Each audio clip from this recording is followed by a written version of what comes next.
우리 성경 말씀 보도록 하겠습니다. 성경 말씀은 에베소서 2장 8절부터 10절까지 말씀입니다. 너희는 그 은혜에 의하여 믿음으로 말미암아 구원을 받았으니 이것이 너에게서 난 것이 아니요 하나님의 선물이라. 행위에서 난 것이 아니니 이는 누구든지 자랑하지 못하게 함이라. 우리는 그가 만드신 바라 그리스도 예수 안에서 선한 일을 위하여 지으심을 받은 자니 이 일은 하나님이 전에 예비하사 우리로 그 가운데서 행하게 하려 하심이라. 아멘. 오늘 에베소서 2장 8절부터 10절까지 말씀을 통해서 나는 누구인가 라는 말씀을 증거하도록 하겠습니다. 우리는 앞에 두 번에 걸쳐서 에베소서 2장 1절부터 7절까지 말씀을 들었습니다. 예수 믿기 전에 우리의 상태를 두 가지로 설명하죠. 하나는 허물과 죄로 죽었다는 거예요. 여기서 허물과 죄로 죽었다는 것은 영적으로 죽었다는 의미죠. 하나님과 우리가 단절되어 있다는 겁니다. 그러면 어떤 일이 벌어지느냐? 우리 스스로는, 우리의 능력으로는 하나님에 대하여 알 수가 없고 영적인 것, 영원한 것, 하나님 말씀을 우리 스스로 이해하는 것, 그런 것들이 다 불가능합니다. 영적으로 살은 자만이 알아먹을 수 있고 반응할 수 있는 것입니다. 그런데 허물가지로 죽은 우리들이 놀랍게도 하나님이 싫어하는 거, 하나님이 미워하는 거, 하나님이 원수같이 여기는 것에서는 살아서 펄펄 뛰고 날아다닙니다. 그것이 뭐냐면 육체를 따라 살고 세상을 따라 살고 마귀를 쫓아 사는 일에 있어서는 아주 열심히 지나칠 정도로 대단하다는 거예요. 그러니까 하나님을 향해서는 전혀 반응하지 못하지만 하나님이 싫어하고 미워하는 것에 대해서는 아주 적극적인 반대의 반응을 열심히 하는 것이 우리들의 모습이라는 거예요. 근데 성경은 뭐라고요? 본질상 진노의 자녀였더니 태어날 때부터 우리는 그런 존재로 태어났고 그 다음에 다라고 말함으로써 이 세상에 태어난 사람들은 한 명도 예외 없이 그것이 우리의 예수 믿기 전, 예수 받기 전에, 예수 밖에 있을 때 우리의 모습이라고 이야기를 합니다. 항상 성경은 우리를 코너로 몰고 절망으로 빠뜨립니다. 그 다음이 심판, 그 다음이 지옥밖에 없다고 하고 우리가 깨달아질 때까지 우리를 이렇게 절벽 끝으로 몰듯이 우리를 밀어붙입니다. 그러고 나서 그러나 이렇게 얘기하죠. 그러나 길이 있습니다. 그러나 답이 있습니다. 하나님이 준비해 놓으셨습니다. 그게 뭡니까? 오직 예수입니다. 이렇게 성경은 이야기를 하고 있습니다. 그래서 1절과 5절에 너희가 허물과로 죽었는데 그러나 그리스도 안에서 너희가 살았다 이렇게 얘기하고 또 5절과 8절에는 하나님의 은혜로 우리가 구원받았다 이렇게 선언을 함으로써 영적인 절망 속에 있는 우리에게 빛이 확 비춰지는데 그것이 예수고 그것이 하나님의 은혜임을 확인시켜 줍니다. 예수를 믿는 게 뭐냐 이렇게 물어본다면 그냥 간단하게 정의를 내릴 수가 없습니다. 다양한 면에서 정의를 내릴 수 있어요. 이렇게도 내릴 수 있고 이렇게 다양한, 그러니까 한두 단어로 정의가 간단하게 똑 떨어지지 않습니다. 근데 예수를 믿는다는 것이 무엇이냐라고 물어보면 오늘 에베소서 2장 8절부터 10절까지 중심에서 대답을 하신다면 나에 대하여 하나님 관점으로 나를 바라보는 것, 믿음의 관점에서 나를 바라보는 것, 성경의 관점에서 나를 바라볼 줄 아는 것이 예수를 믿는 것이다. 이렇게 정의를 내릴 수도 있습니다. 오늘 설교 제목이 나는 누구인가 그러는데 하나님 관점에서 나는 누구인가? 예수 그리스도 안에서 나는 누구인가? 말씀에 비춰봤을 때 나는 누구인가? 이렇게 물어보면 첫째는 하나님의 특별한 사랑을 받는 나입니다. 나는 누구인가? 하나님의 특별한 사랑을 받는 사람이다. 4절부터 7절까지 구원과 관계된 단어를 찾아보면 이런 단어들이 쓰여져 있습니다. 긍휼, 자비, 사랑, 은혜.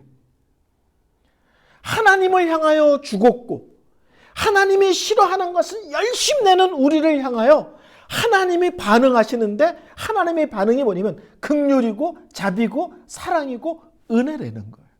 하나님 쪽에서의 반응이. 넌 끝났어. 넌 원수야. 넌 꼴도 보기 싫어. 이렇게 반응하지 않고 하나님 쪽에서 들고 나온 게 사랑, 은혜, 긍휼, 자비를 들고 나오면서 우리에게 찾아오시는 하나님으로, 우리를 만나주시는 하나님으로 설명하고 있습니다. 오늘 8절을 보면 구원에 대한 어떤 단어를 동원하나요? 너희가 그 은혜에 의하여 믿음으로 말미암아 구원을 얻었으니 이것이 너희에게서 난 것이 아니요 하나님의 선물이라. 우리가 구원을 받았는데 그 구원을 설명하는 단어가 또 뭐예요? 은혜, 믿음, 하나님의 선물. 한마디로 말하면 구원에 있어서 내가 무엇을 했다는 아무것도 없어요. 하나님이 준비하셨고 예수께서 이루셨고 그것을 우리에게 그냥 선물로 주셨다. 그게 사랑이다. 그 모든 것을 인정하고 맞습니다라고 고백하는 그 믿음조차도 실제로는 하나님이 주신 거다. 은혜로 주셨고 그 구원을 받는 믿음이라는 손도 실제로는 하나님이 주신 거고 그것을 한마디로 말하면 선물이다. 이렇게 설명하고 있습니다. 여러분, 이 땅에 살면서 가장 놀랍고 위대한 사랑 그러면 아마 대부분의 사람들이 어머니 사랑 이럴 거예요. 어머니 사랑. 그렇죠? 제가 강도사 때 전도사 생활은 이제 파트타임이죠. 되게 교육 전도사. 이제 강도사 때부터 풀타임 사역을 하는데 그때 저희가 6 식구였고 교회에서 주는 사례비가 40만 원이었습니다. 근데 저한테는 그 돈이 너무 큰 돈이었어요. 40만 원이. 근데 그 40만 원이 저희 집에는 한 2주 정도 살면 다 떨어지는 돈이었어요. 헌금도 해야죠. 또 아이가 연년생으로 어린아이들이 3이었거든요. 그리고 식구 전체는 6 식구고. 그러니까는 생각보다 돈이 많이 들었습니다. 겨울이 다 돼 가는데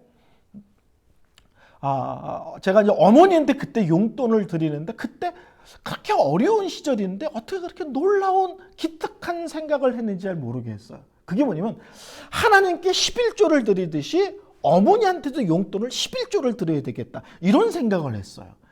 정말 보기 드문 아들 아닙니까? 요새 애들한테 하나님께 11조 바치고 엄마에게 용돈을 11조 줘라 그러면 자녀들이 길길이 뛸걸요. 엄마가 나한테 해준 게 뭔데 막 이런 얘기하는 놈들도 있을 거예요. 나쁜 놈들. 근데 문제는 제가 11조를 어머니한테 용돈으로 드렸는데 열흘에서 보름만 지나면 생활비가 다 떨어지는 거예요. 그러니까 이 훌륭한 아들이 무슨 짓을 하냐면 쓱 엄마한테 가서 어머니 용돈 다 쓰셨어요? 꼭 이 얘기를 물어보게 되는 거예요. 생활비가 다 떨어졌으니까. 그럼 저희 어머니가 되게 유머 감각도 대단하고 되게 따뜻한 분이세요.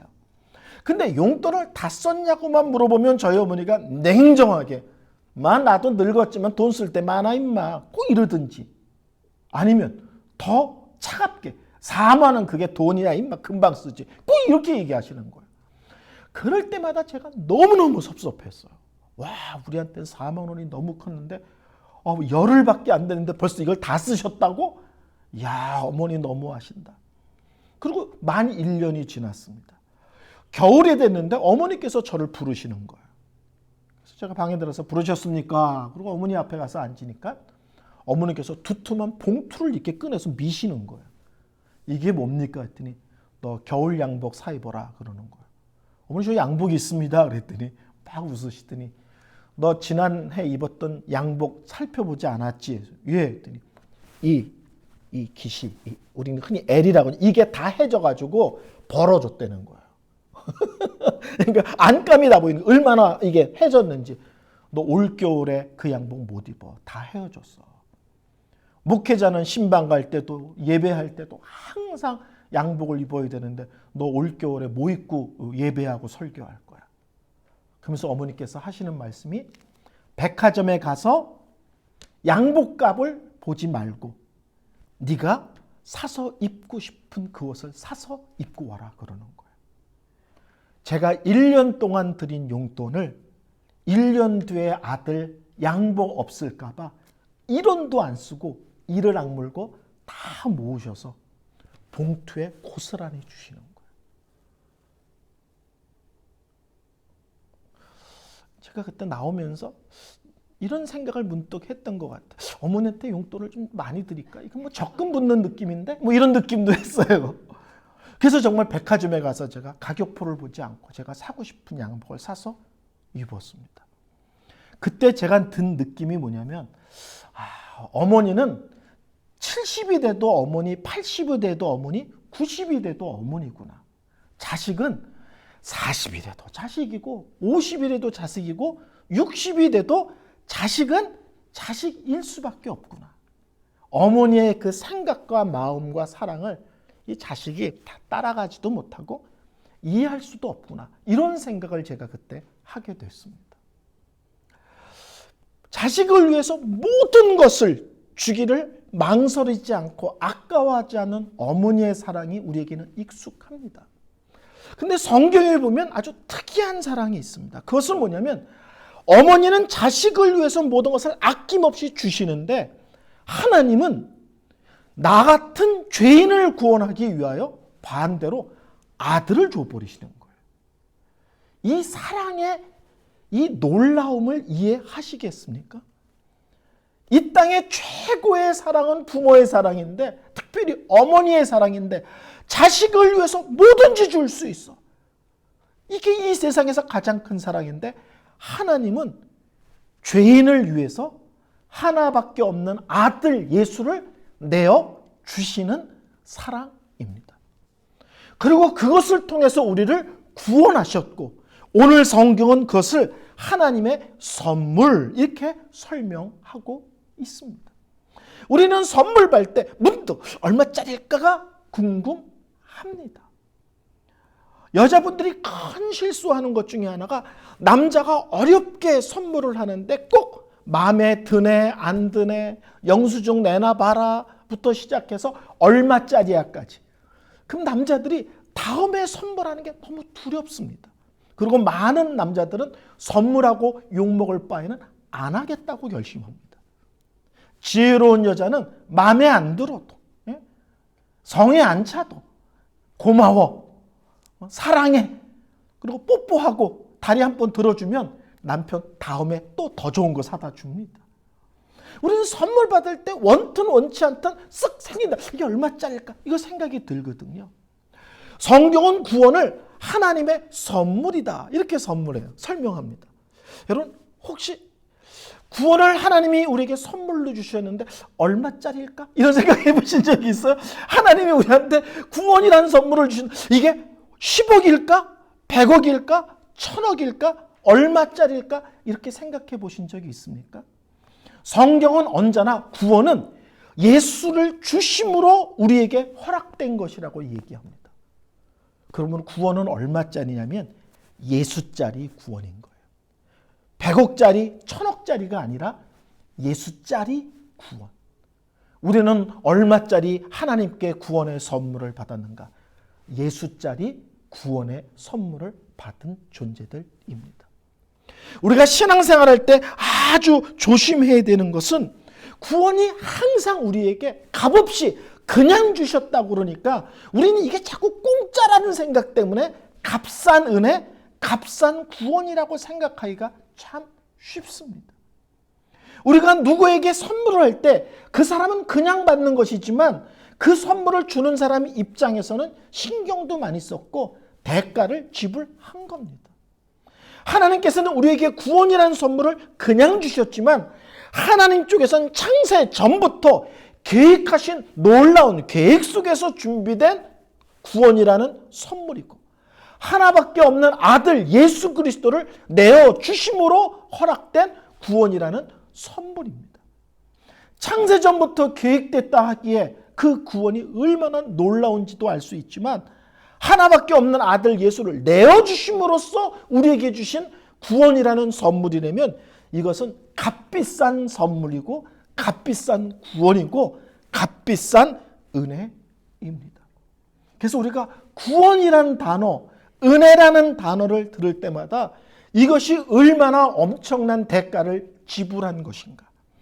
창세전부터 하나님의 치밀한 계획 속에 이루어진 엄청난 사건이 나의 속에서 이루어졌다는 것들을 연결시켜서 항상 기억하고 고백하고 감사하고 찬양할 필요가 있습니다. 나는 어떤 존재인가? 나는 누군가? 하나님의 특별한 사랑, 예수짜리 사랑을 받은 나입니다. 두 번째, 오늘 성령은 나는 누구인가? 이렇게 물어볼 때 10절에 이렇게 얘기합니다. 우리는 그가 만드신 바라. 여기서 만드신 바라는 헬라어로 포이에마라는 거예요. 영어로는 masterpiece예요. 작품 또는 걸작품 이렇게 해석이 됩니다. 우리는 하나님이 만드신 바라 그러는데 어떻게 만드셨느냐? 우리는 하나님의 손에 의하여 만들어진 걸작품이다라는 거예요. 여러분, 물건하고 작품은 너무 다르죠. 물건은 공장에서 찍어냅니다. 대량으로 찍어냅니다. 작품은 뭐예요? 하나하나 심혈을 기울이죠. 그리고 이 세상에 똑같은 것은 없습니다. 구별됐고 심혈을 기렸고 정성을 모아 만든, 그리고 이 세상에 하나밖에 없는 존재예요. 하나님이 나에게 생명을 주셨다. 나도 주고 너도 주고 우리 다 같이 생명 받았지. 이렇게 쉽게 생각할 수 있지만 가만히 생각해 보세요. 저는 지문을 볼 때마다 너무 신기해요. 문을 열 때 지문으로 문 여는 집들이 있잖아요. 전 세계 인구가 얼마인데 이 안에 동그라미가 다 다르다는 거예요. 근데 지금 살아있는 사람만 또 다 다른 게 아니잖아요. 앞에 살았던 사람, 앞으로 살 사람, 현재 있는 사람, 이 지문이 다 다르다는 거잖아요. 아니, 이 안에 동글뱅이가 어떻게 이렇게 다 다를 수 있어? 안 신기하십니까? 요새 문을 열 때 눈동자로도 열잖아요. 눈동자로. 신기하지 않아서 그 눈이 그 눈이지? 아니요. 눈마다 다 다르다는 거야. 저 사람이 깜빡하면 안 열리는데 내가 깜빡하면 열리는데 내 깜빡하고 저 사람 깜빡이 다르다는 거예요. 그러니까 하나님께서는 우리에게 생명을 주셨다고 그러지만 한 사람 한 사람을 다 다르게 구별되어 특별하게 만들어 이 땅에서 살게 하신 겁니다. 제가 되게 지저분한 예화를 한번 들을게요. 지저분한 예화를 할 때 우리는 되게 기분이 좋습니다. 우리는 오늘 예배가 끝나면 친교할 거예요. 다 똑같은 음식 먹죠. 그렇죠? 우리 점심 다 똑같은 음식 먹습니다. 화장실 가서 일을 하죠. 일을 보죠. 근데 다 다른 응아를 봅니다. 제가 이걸 어디서 들었냐면 수사하는 사람들이 도둑놈들이 도망가다가 급해서 응아를 하잖아요. 그 응아에서 채취하면 거기에서 DNA가 나온다는 거예요. 사람마다 다 똑같은 음식을 똑같은 자리에서 먹어도 각자 다 자기만의 독특한 응아를 한다는 거예요. 안 신기하나요? 너무 신기해. 똑같은 자리에서 똑같은 걸. 우리 이따 밥도 똑같이 씹어 먹을까? 10번 씹고 삼키기 똑같이. 그래서 똑같이 삼켜도 다 다른 응아를 한다는 거예요.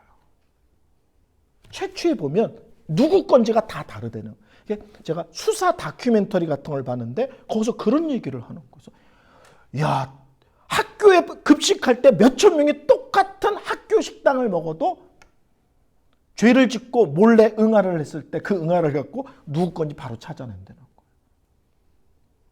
저는 하나님께서 우리 하나하나를 이렇게 특별하게 만드셨다라는 것 자체가 너무 신비롭습니다. 우리의 존재 자체가 하나님의 걸작품입니다. 근데 여기서는 우리 존재뿐만 아니라 우리의 구원 자체가 또 하나님의 놀라운 작품이라는 거예요. 그래서 성경은 구원을 이런 식으로 설명하죠. 새로운 피조물이라. 그렇죠? 이전 것은 지나갔으니 보라 새 것이 되었다. 그리스도 안에서 우리를 새롭게 하신 거라는 거예요. 하나님의 또 다른 영적인 작품이라는 거예요. 예수를 나라는 존재 자체도 하나님의 작품이지만 구원이라는 것 자체도 하나의 작품입니다. 우리 다 예수 믿은 이유와 동기가 다 다르잖아요. 그렇죠? 이 세상에서 가장 억울하게 예수 믿은 사람들은 이런 거죠. 친구 따라서 우리 교회 예쁜 여자 많다. 그리고 따라왔는데 이쁜 여자가 하나도 없는 거야. 너무 억울해. 화가 났는데 그날 그 설교가 자기 귀에 들어오는 거야. 그리고 예쁜 여자 없는 그 교회를 계속 다니고 있는 거야. 20년 만에, 그쵸? 20년 만에 동창을 만나서 이런저런 얘기하다가 걔가 교회 한번 가자고 그래서 얼떨결에 끌려가는데 평생 예수 믿을 줄 내가 몰랐어. 그러니까 구원도 난 예수 믿고 구원받았어 말하지만 하나님이 나를 구원으로 그리고 이 믿음의 자리로 끌고 가실 때 그 내용은 사람마다 다 특별한 이야기를 갖고 있다고요. 그래서 성경은 우리의 구원 이야기 자체도 하나님의 놀라운 작품이라는 겁니다. 근데 저는 우리들의 예수 안에서의 우리의 인생도 하나님의 작품이라고 믿습니다. 하나님의 은혜 안에서 하나님과 동행하며 살면서 우리의 삶이 전혀 다른 식의 삶으로 짜지잖아요. 예수 믿기 전에 살았던 삶과는 전혀 다른 삶의 내용들로 채워지지 않습니까? 그래서 나라는 존재 자체도 작품이고 나에게 구원을 주신 그 구원의 놀라운 은혜도 하나님의 걸작품이고 그리스도 안에서 살아가는 인생 자체도 실제로는 엄청난 작품입니다. 저는 고등학교 졸업을 하고 집안이 진짜 너무 가난했습니다. 여러 가지 사정이 어려워서 집 앞에 있는 주유소에서 일을 했습니다. 기름 넣는 일을 했죠. 근데 그 사장님은 좀 이상해서 기름 넣는 청년들이 주유소 뒤에 방에서 자는데 꼭 새벽 5시면 전화를 겁니다. 그리고 5시에 그 시골에 있는 주유소에 차도 몇 대 안 돼 다니는데 사무실을 문을 켜고 주유소 불을 환하게 켜놓으라는 거예요. 그래서 어쩌다가 한 대라도 들어오면 손님 받으라는 거예요. 근데 젊은 애들이 새벽 5시에 일어날 수 있나요? 그냥 늘어지게 자는 거지. 그러면 아침에 출근해서 주유소 소장님이 일하는 청년들을 반 잡습니다. 제가 그게 너무 싫어서 그다음부터는 제가 이제 주유소 사무실에다가 의자를 붙여놓고 자기 시작을 했습니다. 원래 제가 새벽 기도를 하는 사람이니까 3시 반에 일어나는 건 익숙합니다. 그래서 제가 3시에 또는 3시 반에 일어나서 성경 보고 기도하고 5시가 되기 전에 불을 쫙 켜놓습니다. 5시에 전화가 옵니다. 따르릉 할 때, 따르 할 때 딱 받습니다. 따르 할 때 딱. 근데 목소리가 쟁쟁하죠. 성경 읽고 기도를 하고 났으니 목에 탁 튀었죠. 여보세요가 아니라 여보세요? 딱. 그러니까 소장님이 일어났어? 예. 불 켰어? 예. 조금 전에 다 해놨습니다. 알았어. 몇 번을 그러더니 다시는 전화하지 않습니다. 그러더니 얼마 안 있어서 저보고 너는 기름 넣지 말고 너는 수금만 하고 다녀. 그래서 그다음부터 기름 넣는 사람으로 들어가서 수금만 하고 다녔어요. 근데 여전히 저는 새벽 3시에서 3시 반에 일어나서 기도를 했습니다. 근데 그때 제가 소설책 하나를 읽었는데 그 20살 때 베스트셀러가 된 책인데 대학 별곡이란 소설이었어요. 그 내용은 아주 그냥 간단해요. 대학을 들어간 아이가 그 대학 생활이 너무 신나고 재밌고 행복한 거예요. 미팅하고 동아리 활동하고 학교 캠퍼스에서 기타 치고 놀고 이런 게. 그래서 그 20살을 20살로 거기서 표현하는 장면이 여러 번 나옵니다. 제가 그것을 보고 이걸 내 기도 제목으로 삼아야 되겠다 생각을 했습니다. 그래서 그때부터 제가 기도했어요. 하나님, 저희 집이 불이 나가지고 완전히 몰락한 집안입니다. 어머니는 삶의 의욕을 잃고 아무것도 소망하지 않습니다. 이런 어렵고 답답하고 숨막히는 집에서 태어나고 자란 제가 예수를 믿었다는 이유 하나만으로 내 인생이 정말 하나님의 손에 의하여 멋있게 바뀌는 삶을 살기를 원합니다. 하나님, 제가 25이 되었을 때 제 인생에 아라는 감탄사를 붙이도록 역사하여 주옵소서. 제가 새벽마다 25, 25 이러고 기도했어요. 25이 될 때 내 인생의 감탄을, 그리고 내 주위에 아는 사람들이 저 콩가루 집안에 저의 애가 예수를 믿더니 정말 인생이 새롭고 놀라워졌네, 이런 얘기를 통해 하나님이 살아계심에 대한 증거가 되게 하소서. 드디어 제가 25이 되었습니다. 성도 여러분, 놀라지 마세요. 제가 25세 어떤 일이 벌어졌느냐? 아무 일도 안 일어났습니다. 제가 깜짝 놀랐어. 왜 아무 일도 없지? 매일 새벽마다 기도했는데. 그 생각해보니까 25세 무슨 일이 벌어져요? 군대 갔다 온 게 다지. 25세 일어날 일이 없어요. 방위 갔다 온 게 다야. 그래서 아차, 내가 너무 이렇게 좁은 안목으로 기도했구나. 한 사람의 인생을 판단하려면 또 40은 넘어야 사회적 위치나 역할이라는 게 주어지지 않나. 그래서 그때부터 제가 기도를 바꿔서 하나님, 40입니다. 40입니다. 이 기도를 꽤 오래 했는데 기도할 때 그런 경험이 있어요. 어느 날부터 그 기도를 잊어버렸어요. 그러니까 20살 때부터 기도, 25, 그 다음에 25부터는 40으로 바뀌어서 꽤 오래 기도했는데 어느 날부터 그 기도를 내가 잊어버리고 더 이상 그 기도를 하지 않았습니다. 그리고 40살이 된 어느 날 운전을 하고 가다가 빨간 신호등에 걸려서 차를 대기하고 이렇게 있는데 갑자기 번쩍하는 거예요. 나 지금 40살인데? 이 생각은. 나 40인데? 그리고 그 짧은 시간 속에 내 인생을 돌아봤어요. 40살에 40이 아니라 34살부터 제 인생에 아라는 단어를 붙일 수 있도록 제 인생이 급변하고 있었어요. 학교에 교목실장인데 그때 전체 교목이 11명이었어요. 풀타임, 파트타임. 제가 전체 대표고 제 위치가 교장급이었어요. 34살에 전국으로 부흥회를 다니고 있었어요. 신학교 강의를 하고 있었어요. 선교단체 대표를 하고 있었어요. 유명한 캠퍼스 단체의 이사를 맡고 있었어요. 제 직함이 어마어마한 거예요. 34, 35, 36, 37, 39, 40 이렇게 된 거예요. 그리고 40살에 제가 미국의 한 교회의 청빙을 받아서 실리콘밸리에 목회를 하러 옵니다. 끼니를 걱정하는, 대학을 꿈꿀 수 없는, 그렇게 가난하고 어렵고 힘든 제가 예수님 하나 믿고 살아온 제 인생 속에 정말 나는 예수 믿고 내 영혼의 햇빛빛이라는 찬양을 제가 어느 날 부르면서 깜짝 놀란 게 나는 정말 예수를 믿고 구원만 받은 것이 아니라 내 인생의 햇빛이 쨍쨍하게 든 것이 예수 만나서 천국 가는 것뿐만 아니라 이 땅에서도 내 인생에 빛이 들어왔구나. 하나님은 우리를 구원이라는 엄청난 선물을 주심으로 내가 너희들을 얼마나 사랑하는지 알지라고 말씀하실 뿐만 아니라 너희들을 예수 그리스도 안에서 내가 새롭게 만든 거야. 너희들은 그냥 성도, 그냥 하나님의 자녀가 아니라 너희들은 내 손으로 만든 특별한 작품들이야 라고 말씀을 합니다.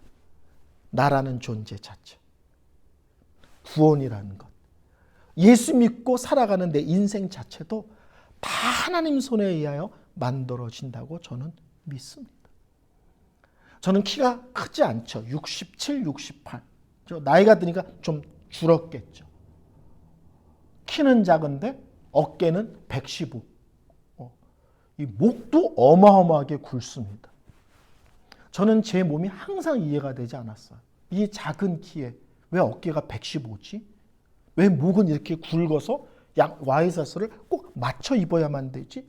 제 몸이 이해가 되지 않았어요. 그런데 왜 다리는 이렇게 짧지? 팔은 또 왜 이렇게 짧지? 저는 옷을 살 때 어깨에 맞추면 소매가 여기까지 와요. 소매를 여기다 맞추면 어깨가 여기 올라와 있어요. 그러니까 옷을 맞춰 입어야 되는 거예요.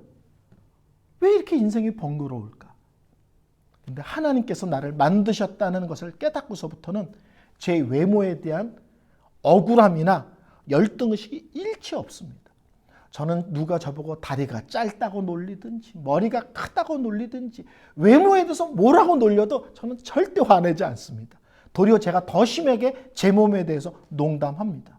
왜냐하면 하나님이 나를 이렇게 만드셨으면 만드실 이유가 있다고 믿습니다. 그리고 하나님이 나를 실수해서 이렇게 만드셨을 리가 없다고 믿습니다. 실제로는 하나님이 이 세상을 만드셨다는 것을 깨달음으로써 저는 제 외모에 대한 열등의식에서 벗어났습니다. 열등의식을 얼굴을 수술해서 벗어난 게 아니라 하나님이 나를 만드셨으면 그분이 특별한 계획으로 이렇게 만드셨을 거라는 걸 깨달음으로 외모에 대한 열등의식도 벗어났습니다. 나는 누구인가? 오늘 성경은 이렇게 합니다. 우리는 그의 만드신 바라. 정확하게 번역을 하면 우리는 그분의 하나하나가 다 그분의 걸작품입니다. 저는 지금도 제 인생이 하나님의 손에 의하여 계속 만들어지고 다듬어지고 쓰여지고 있다고 믿습니다. 또 앞으로 하나님께서 우리 인생을 어떻게 끌고 가실지, 나를 어떤 식으로 다듬어 가실지가 여전히 기대가 됩니다. 세 번째, 나는 누구인가라는 질문에 대하여 오늘 본문은 하나님께 쓰임받는 나 이렇게 설명을 합니다. 10절, 우리는 그의 만드신 바라 그리스도 예수 안에서 선한 일을 위하여 지으심을 받은 자다 이렇게 얘기를 합니다. 우리가 에베소서 1장 2장을 읽으면서 구원의 목적을 여러 가지로 설명합니다. 첫 번째로 설명한 것이 구원의 목적이 뭐냐? 찬양, 예배다. 그렇죠? 성부 하나님의 그 놀라운 그 계획 속에 우리를 구원하신 이유가 뭐냐? 찬양하게 하기 위해서. 예수 그리스도의 구속을 통해서 우리를 구원하신 이유가 찬양하게 하기 위해서. 성령의 놀라운 역사를 통해서 우리를 구원하신 이유가 찬양하기 위해서. 성부, 성자, 성령 삼위일체 하나님의 구원의 역사의 결론을 다 찬양 또는 예배라고 결론을 내립니다. 그걸 통해 우리가 하나님께 예배하는 백성, 찬양하는 백성, 하나님께 영광 돌리는 백성 되기 위해서 우리를 구원하셨다. 근데 좀 더 내려가 보면 또 이런 얘기를 합니다. 우리를 그분 닮게 하기 위해서. 구원이 목적이 아니라 구원 다음에 뭐라고요? 거룩. 예수 닮음을 위하여 우리를 또 구원하셨다고 구원의 목적을 설명합니다.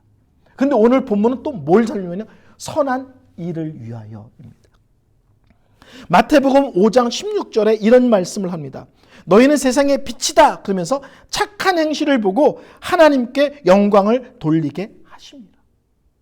너희는 세상의 빛이다. 그래서 세상에서 너희가 다르게 삶으로써 하나님의 하나님 되심을 드러내게 하는 것이 너희들이 이 땅에 살아가는 삶의 중요한 역할이라고 설명합니다. 저는 이것을 이렇게 설명합니다. 다르게 살기. 그렇죠? 오늘 대표 기도할 때 마치 설교 내용을 알고 계신 것처럼 대표 기도할 때 마무리를 지었어요.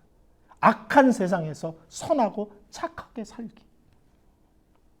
움켜쥐고 자기밖에 모르는데 손해보고 퍼주고 나눠주는 삶으로 살기.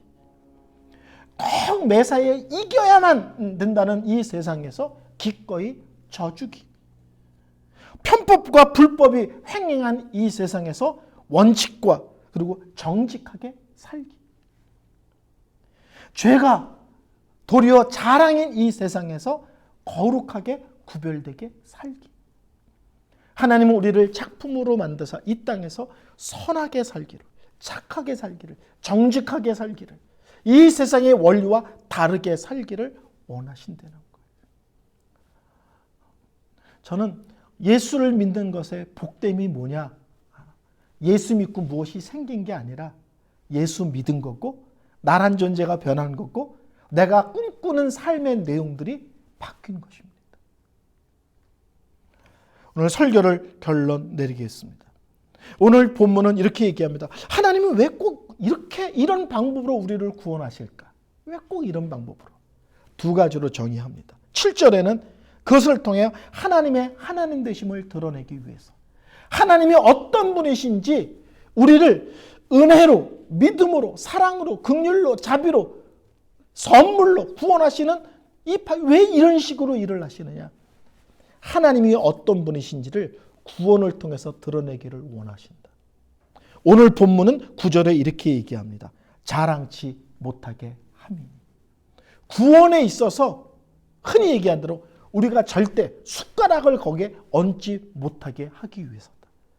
누구도 하나님이 이루신 구원에 대하여 내가 무엇을 했다란 얘기를 눈꼽만큼도 할 수 없게 하기 위해서다. 하나님이 다 하셨습니다.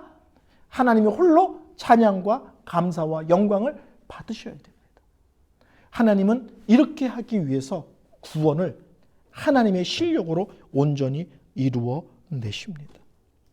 나는 어떤 존재인가? 하나님의 특별한 사랑을 받는다. 하나님의 걸작품인 나. 하나님에 의하여 쓰임받고 전혀 다른 차원의 삶을 살도록 부르심받은 나. 우리 이번 한 주도 이런 것들을 깨달았고 세상 한복판에서 담대함과 당당함으로 정말 분명하게 살아가는 저희들이 되어지기를 소원합니다.